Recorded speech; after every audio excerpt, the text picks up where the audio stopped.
Na carta aos Hebreus está escrito assim: guardemos firme a confissão da esperança sem vacilar, pois quem fez a promessa é fiel. Com a proximidade das eleições, dia 7 de outubro, está aberta a temporada de promessas. Os candidatos estão prometendo de tudo. E você também tem feito promessas para si mesmo, para amigos, para familiares, para Deus. Não basta prometer, é preciso cumprir. Nosso tema de hoje é este, promessas. Começa agora aqui na TV Novo Tempo, Além dos Fatos.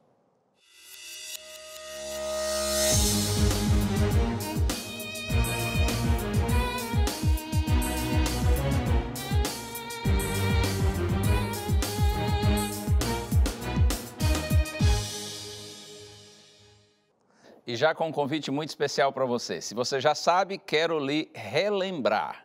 Se não sabe ainda, precisa saber, porque está chegando na TV Novo Tempo o programa do ano, Anjos em Ação.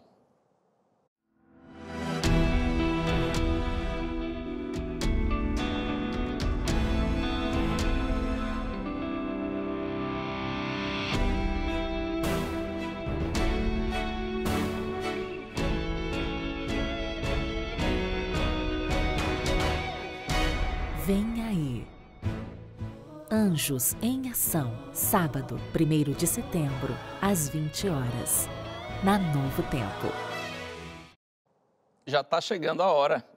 Próximo sábado, dia 1º. Você viu aí, não é? Das 8 da noite até meia-noite. São 4 horas de programa ao vivo. Vai ser muito lindo, vai ser muito forte. Bastante emoção, exemplos, testemunhos de pessoas que foram impactadas e transformadas pela luz do Evangelho. Você não pode perder. Convide, compartilhe, fale com amigos, com familiares, com todo mundo que você puder falar e marque aí na sua agenda, pela graça do Senhor, no próximo sábado, a partir das 8 da noite, nós estaremos ao vivo no programa Anjos em Ação. E eu quero compartilhar alguns abraços, começando aqui com a Josi Melo. Ela é de Vilhena, em Rondônia. Também um abraço para a Neinha Quintanilha, de Campos dos Goitacazes, no Rio de Janeiro. Edna Freitas, de Manaus, Amazonas. Para Rosana Albuquerque, de Campinas, em São Paulo. Também para Cristiane Campos Dantas Ferreira, de Iporã, no Paraná. E também para Araci Barros, de Santana do Araguaia, no Pará.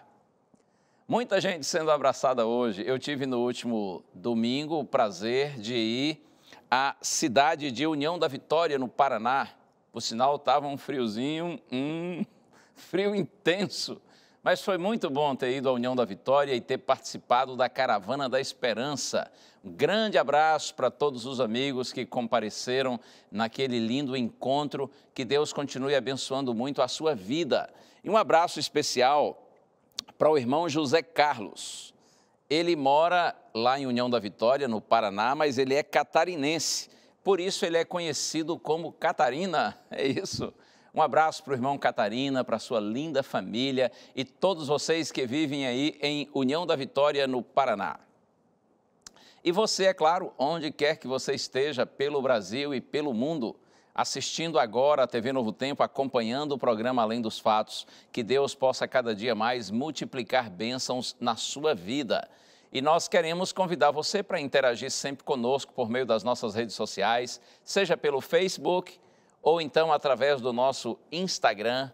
E outra opção excelente é você se inscrever em nosso canal no YouTube, para que você possa sempre rever os nossos programas e compartilhá-los também com seus amigos. A nossa hashtag de hoje, Além dos Fatos, o nome do programa. Use essa hashtag para você interagir conosco e também compartilhar as ideias do programa com todas as pessoas que você puder, a fim de que essa mensagem alcance multidões pelo Brasil e pelo mundo. E olha, eu tenho um presente para você, o DVD Paulo, o Mensageiro da Cruz. Paulo, um exemplo de fé, cristianismo e transformação. Através do seu legado, compreendemos que apenas Deus é capaz de tirar força da fraqueza, Grandeza da Humildade e Vida da Morte. Aprenda mais sobre esse apóstolo com o DVD Paulo, o Mensageiro da Cruz. Adquira hoje mesmo o seu DVD totalmente grátis. Acesse biblia.com.br ou mande um WhatsApp. É isso, é um presente mesmo, presente para valer. Aqui são 15 temas, todos eles apresentados por Paulo nas suas diversas cartas no Novo Testamento. Quando você recebe esse DVD, estuda com carinho, com oração, pedindo a Deus discernimento, comparando os textos nas Escrituras, eu tenho certeza que esse material será luz e bênção na sua vida. Se você desejar tê-lo, é só você entrar no blog do nosso programa novotempo.com/além dos fatos para preencher um pequeno cadastro. Ou então você peça pelo telefone, se preferir, ligando para a gente no horário comercial, 0 operadora 12 21 27 31 21. E ainda nós temos o WhatsApp à sua disposição, número 12981001615. Peça que a gente lhe manda, esse presente vai chegar às suas mãos para poder abençoar sua vida. Pois bem, como eu disse há pouco, está aberta a temporada de promessas, não é? E com a proximidade das eleições, os políticos, os candidatos estão aí prometendo, mas a gente fala deles, mas não só eles prometem, muitas vezes não cumprem, né? Nós também fazemos nossas promessas e vacilamos, não é assim? Confira aí. E foi dada a largada para a disputa dos cargos políticos que vão governar o Brasil nos próximos 4 anos. E com isso, as promessas vêm num pacote. Os nossos olhos podem ser atraídos por elas, mas nem sempre são cumpridas e acabamos caindo na frustração, não é mesmo? Agora, se deixarmos um pouco a política de lado e olharmos para o nosso cotidiano, você já fez alguma promessa que não pôde cumprir? Para se ter uma ideia, uma pesquisa britânica apontou que aquelas famosas promessas de todo o fim de ano, apenas 10% são fiéis e as cumprem mesmo. A pesquisa entrevistou 3.000 pessoas que, em sua maioria, prometem emagrecer, beber menos, parar de fumar e praticar exercícios físicos. No início da pesquisa, 52% das pessoas estavam confiantes de que iriam cumprir com o que prometeram, mas após um ano, apenas 12% disseram ter cumprido suas promessas. A promessa está presente no nosso dia a dia e o descumprimento dela também. Seja uma mãe para com seu filho ou um fiel religioso, todos nós prometemos algo ao longo de nossas vidas. A questão é, você cumpre todas as promessas que faz? Promessas. Temos sempre tendências de fazer promessas, não é? Às vezes para filhos, por sinal, fazer promessa para filhos e não cumpri-las, olha, é melhor realmente não fazer. Porque eles pegam no pé, não é? Eles ficam em cima, eles cobram mesmo. Às vezes fazemos promessa para os nossos pais de obediência e também vacilamos. Prometemos para amigos e erramos. Uma promessa assim clássica, que geralmente todo mundo que casa faz, é o chamado voto matrimonial. Quando um diz para o outro assim, olha, eu vou amar você por toda a minha vida, eu vou cuidar de você, eu serei fiel em todas as circunstâncias, seja na saúde ou na doença, na prosperidade, na adversidade, na alegria, na tristeza. Eu acho esse voto matrimonial aí muito bonito, mas quantos casais, nas primeiras dificuldades que surgem, eles já desistem, né? Já caem fora e anulam o voto matrimonial. Ou então, de repente aparece aí pelo caminho uma oferecida, sabe qual é, né, que eu estou falando? Também conhecida como sirigaita. E aí aparece uma pessoa dessas e o indivíduo já se esquece do voto que fez e age com infidelidade. Que pena, quantas vezes nós descumprimos nossas promessas feitas de maneira tão solene, na presença de Deus, na presença das pessoas que a gente ama, mas por conta das nossas fraquezas nós erramos. E quantas promessas fazemos também para Deus e falhamos, não é? Mas antes de avançar nesse sentido, eu quero orar com você, como a gente sempre faz aqui, pedindo a orientação do Senhor. Pai querido, por tua bondade, Senhor, nosso coração se une agora e nós te clamamos, permanece conosco, para que nós entendamos tua palavra e que esta seja esperança e luz para os nossos caminhos. Nós oramos, Senhor, agradecidos no nome sublime de Jesus. Amém. Estou pensando num fato ocorrido há muitos séculos, quando os descendentes de Abraão, conhecidos como povo de Israel, eles saíram de uma experiência de escravidão no Egito, onde ficaram ali dominados, subjugados por alguns séculos. Eles saíram do Egito para a Palestina, guiados por Deus. A própria saída do povo de Israel do Egito foi por providência divina. E eles foram guiados por Deus pelo deserto, do Egito para a Palestina. Quando estavam no 3º mês dessa experiência de peregrinação pelo deserto, a Bíblia diz, isto é Êxodo capítulo 19, que eles acamparam junto ao Monte Sinai. E Deus chamou Moisés para que subisse ao monte.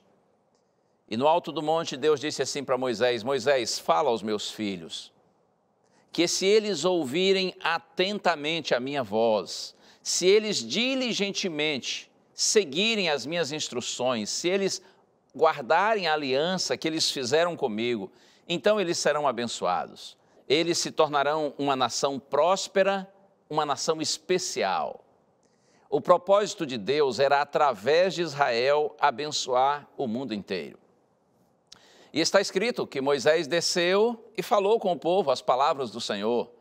E assim que ele terminou de pronunciar as palavras de Deus, a resposta do povo de Israel foi assim: tudo o que o Senhor falou, nós faremos. Olha que bonito. Tudo que o Senhor falou, tudo que o Senhor disse, nós faremos.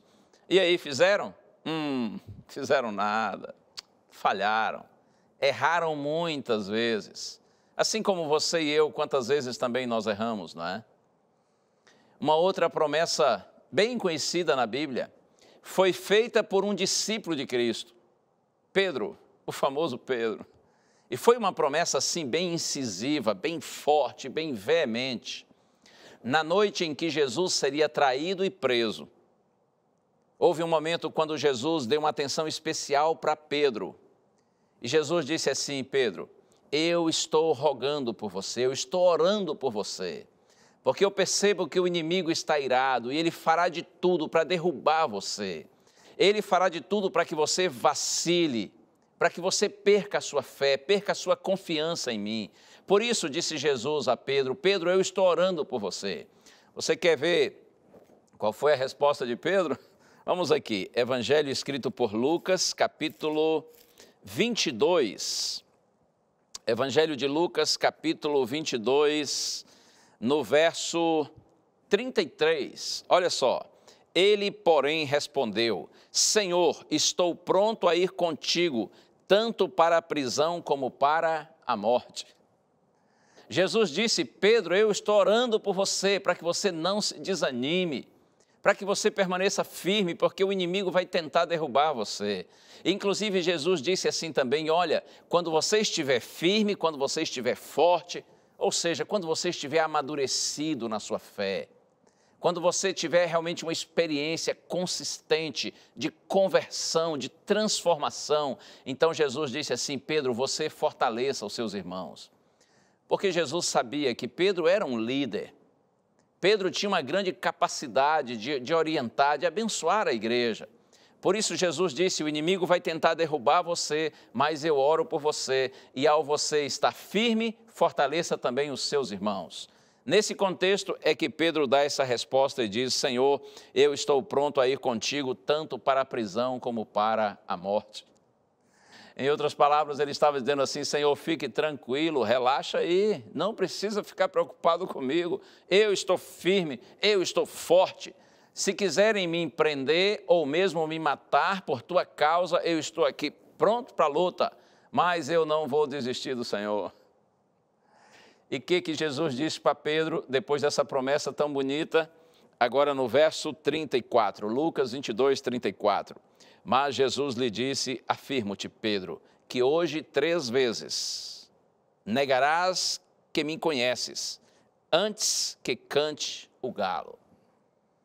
Jesus ouviu a declaração de Pedro tão bonita, mas Jesus sabia que, apesar de Pedro estar sendo sincero em suas palavras, Pedro não tinha ainda uma experiência espiritual tão forte, tão consistente, para garantir aquelas palavras quando as coisas de fato ficassem complicadas.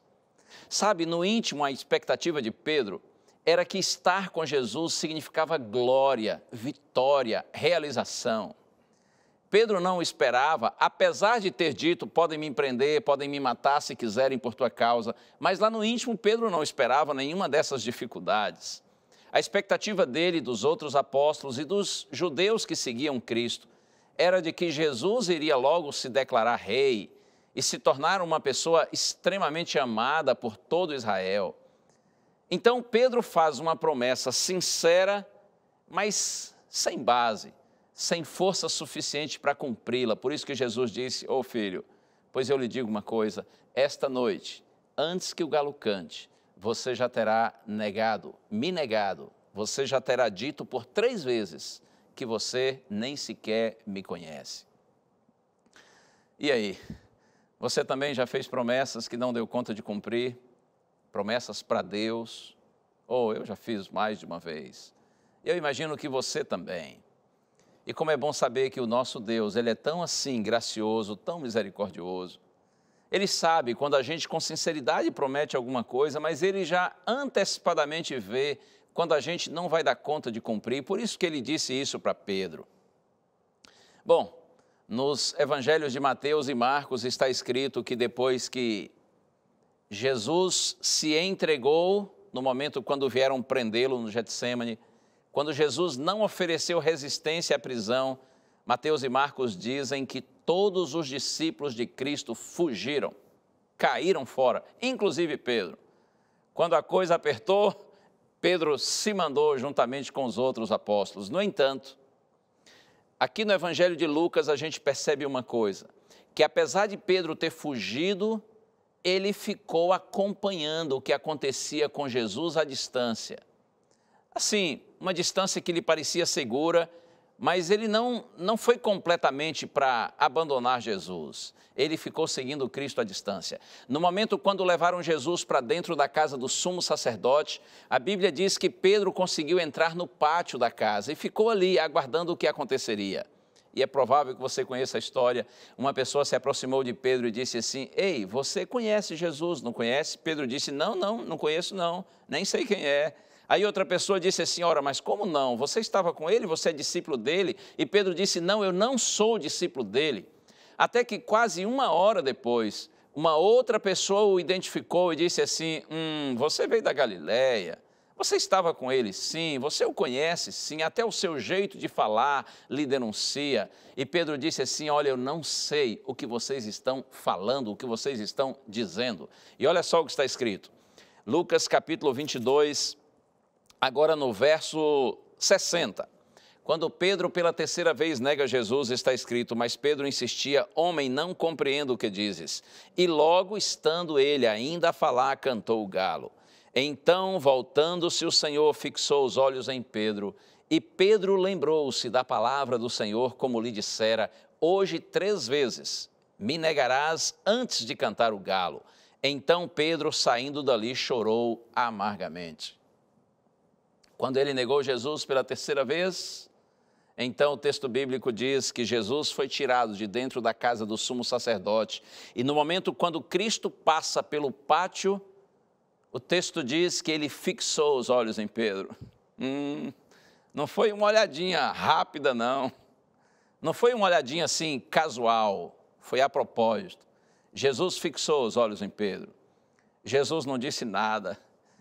Mas às vezes nem preciso falar nada, não é? Às vezes as pessoas comunicam muito com a gente somente através do olhar. Jesus fixou os olhos em Pedro e nessa hora Pedro lembrou-se do que Jesus havia dito, de que ele o negaria por 3 vezes. O galo cantou nessa hora. E o texto bíblico diz que Pedro saiu dali e chorou amargamente. Eu tenho certeza que naquele olhar de Jesus não havia condenação, não havia crítica, não havia desprezo. Aquele olhar de Jesus certamente foi um olhar de compaixão, de misericórdia, de bondade. É como se Cristo estivesse dizendo assim: lembra, Pedro, que eu lhe falei? Apesar da sua sinceridade e sua profissão de fé tão eloquente, tão bonita, eu sabia, Pedro, que você ainda não tinha, você ainda não tem uma experiência espiritual, uma conversão tão genuína, tão consistente, ao ponto de dar conta de cumprir suas promessas. Eu sabia, por isso que eu lhe antecipei. E Pedro sai dali e chora amargamente. O choro de Pedro não foi uma choradinha, chorou para valer. Foi um genuíno choro de arrependimento. Pedro chorou por ver que, na hora H, no momento quando o seu mestre mais precisava de sua solidariedade, de seu carinho, de sua presença, ele fugiu, ele o negou, ele o desprezou. Conscientemente, por 3 vezes, conforme Jesus havia dito, ele negou o Senhor. Mas olha aqui uma coisa, creia nisso. Quando você verdadeiramente se arrepende por ter descumprido promessas feitas a Deus, o Senhor com carinho recebe você e lhe perdoa. Aquele mesmo olhar de Jesus que fez Pedro chorar amargamente, trouxe a Pedro a verdadeira alegria, o verdadeiro júbilo, daquele que confessa seu pecado a Deus, recebe perdão de Deus e por isso tem paz no coração. Aquele mesmo olhar de Jesus que prendeu Pedro, também o libertou. O olhar de Jesus que o destruiu, o reconstruiu, que o derrubou, o levantou. Porque é assim, o nosso Deus tem prazer em nos perdoar, o nosso Deus tem prazer na misericórdia. Quando nós temos o prazer, o privilégio de vê-lo pela fé, então este olhar de Deus, por meio da sua palavra, por meio do Espírito Santo, revela a nós compaixão, paciência, compreensão. Deus sempre dá aos seus filhinhos uma nova oportunidade. E olha, eu quero citar rapidamente para você Evangelho de João, capítulo 21. Sou encantado com esse texto. Veja, quando Jesus, já depois de ressuscitado, apareceu aos seus discípulos pela 3ª vez, o encontro de Jesus com os discípulos foi numa praia. Eles lancharam, comeram pães, peixes, e diz a Bíblia, Evangelho de João, capítulo 21, que Jesus chamou Pedro à parte depois do lanche e disse assim: Pedro, você me ama? E Pedro disse assim: Senhor, tu sabes que eu te amo. Jesus disse: então tá, apacenta as minhas ovelhas. E pela 2ª vez Jesus disse assim: Pedro, você me ama mesmo? Pedro disse: Senhor, tu sabes que eu te amo. Jesus diz: ok, então cuida dos meus cordeirinhos. E pela 3ª vez Jesus disse: Pedro, você me ama mesmo? E está escrito que Pedro se entristeceu porque Jesus lhe perguntou pela 3ª vez. E ele disse assim: Senhor, tu sabes todas as coisas, tu sabes que eu te amo. Jesus disse: pois bem, Pedro, então cuide das minhas ovelhas. Eu imagino que Pedro certamente naquela hora não entendeu porque Jesus perguntou 3 vezes. Parecia que Jesus não estava crendo na resposta, ou nada disso. Eu creio que depois Pedro entendeu, assim como nós entendemos. Cada vez que Jesus dizia assim: você me ama, e Pedro dizia: sim, Senhor, eu te amo, é como se Cristo estivesse dizendo assim: olha, aquela sua primeira negação na noite lá está perdoada, está apagada. Essa sua afirmação agora deletou a negação anterior. E quando Jesus pergunta pela 2ª vez: você me ama? E Pedro diz: eu te amo. Jesus diz: ok, então cuida das minhas ovelhas. Como que dizendo assim: segunda negação sua também está perdoada. Ok, nós deletamos a sua segunda negação. E quando Jesus diz pela 3ª vez: você me ama? E Pedro diz: sim, Senhor, tu sabes que eu te amo. Jesus como que dizendo assim: Pedro, então a sua 3ª negação também foi perdoada. Significa que agora a sua conta está zerada. Nós estamos quites, você não me deve nada. Não carregue na sua mente, no seu coração, a ideia de que você me deve. Não tenha sentimentos de culpa por você ter descumprido suas promessas, por você ter me negado. Porque Pedro, agora você afirma e você repete, você insiste que você me ama e eu creio nisso. Tanto é que eu creio que eu renovo o seu chamado, sua vocação ministerial, para você cuidar da minha igreja, para você fortalecer os meus filhos no caminho da salvação. Oh, bendito Cristo, maravilhoso Jesus. Pedro acreditou na palavra do Senhor. Pedro viveu pela fé. Pedro pregou o Evangelho. Pedro, inclusive, deu a sua vida por causa do Evangelho. A história dos judeus, a tradição judaica diz que Pedro foi crucificado de cabeça para baixo, exatamente por pregar o Evangelho. E Jesus profetizou para ele, você pode ver aí João capítulo 21, depois que Pedro afirmou que o amava, Jesus disse assim, Pedro, pois eu vou lhe dizer uma coisa, quando você era mais novo, você se vestia, ia para onde você queria, só que quando você for mais velho, vão vestir você e vão levar você para onde você não quererá ir, e eles estenderão as suas mãos. E João diz aqui no capítulo 21 do seu Evangelho, que Jesus disse essas palavras para significar com que gênero de morte Pedro haveria de glorificar a Deus. Essa expressão, estenderás as mãos, significa você será crucificado. Pedro entendeu que Jesus estava dizendo, como você agora não vai mais me negar, o seu caminho não será fácil. Mas Pedro foi, não negou mais. Seu caminho foi difícil, mas creia numa coisa. Naquele dia, quando Pedro foi crucificado de cabeça para baixo, ele morreu certo de que nem a morte pode nos separar do amor de Deus.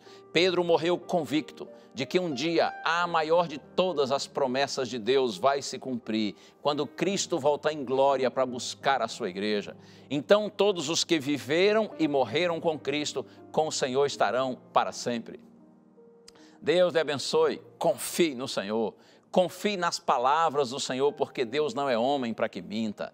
E vamos clamar ao Senhor, que pelo poder do Espírito Santo, pela instrução de sua palavra, que Ele fortaleça a nossa fé, amadureça a nossa caminhada com Ele, para que nós vivamos segundo a vontade do Senhor, cumprindo as promessas que fazemos ao Senhor, sobretudo no sentido de vivermos em fidelidade ao nosso maravilhoso Deus, porque essa é nossa maior responsabilidade e ao mesmo tempo é o nosso maior privilégio. Deus abençoe você, vamos orar. Ó Deus e Pai, glorificado seja o Teu nome, Senhor, por Teu amor, por Tua compreensão, por Tua compaixão. Nós Te clamamos, Pai, fortalece, Senhor, a nossa fé, amadurece a nossa experiência espiritual, Senhor, para que nós Te amemos de todo o nosso coração e sejamos fiéis a Ti em todas as circunstâncias. Nós oramos no nome sublime de Jesus. Amém. Que o bom Deus continue abençoando você, abençoando sua casa e tenha sempre na mente e no coração a palavra de Deus que diz que a fé é a certeza de coisas que se esperam e a convicção de fatos que não se veem. Um abraço, tchau.